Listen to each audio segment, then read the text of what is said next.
going to say is these people, these Democrats who are trying to use this as some type of political issue to try to smear me as if I had something to do with it, we're not playing their game.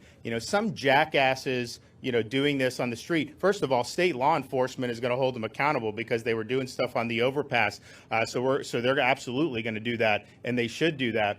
But I'm not going to have people try to smear me that belong to a political party that has elevated anti-Semites to the halls of Congress like Ilhan Omar, that have played footsie with the BDS movement, that even have people in their party that have cavorted with Farrakhan.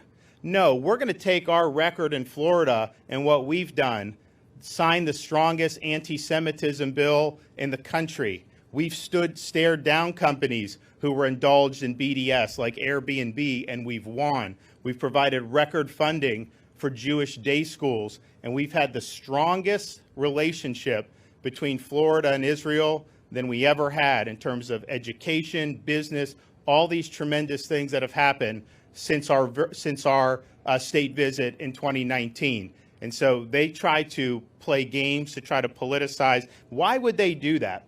Why would they want to elevate a half dozen malcontents and try to make this an issue for political gain? Well, because they want to distract from the failure that we've seen with Biden, and they're all joined at the hip. All these policies, they all support in Florida 100%. The inflation that these policies have caused, that's absolutely killing people at the gas pump, in the grocery store, making everything we do in the economy more expensive. You look at the disaster on the southern border, people from like 100 different countries pouring into the country illegally, hundreds of thousands of people a month.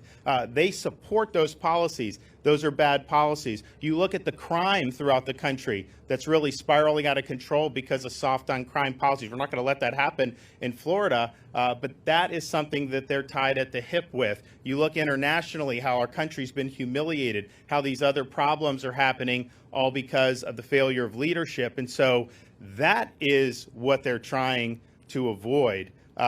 Is being able to be held accountable for that. So we're not going to let them get away, with these stupid things where they're trying to smear somebody unfairly. And I will not be smeared by them. And that's just a reality. And oh, by the way, Florida is probably, maybe other than Israel, the #1 destination for Orthodox Jews to move to if you look over the last 2 years, because we do it right, because we have provided tremendous support, and that's just what we're going to continue to do in the state of Florida.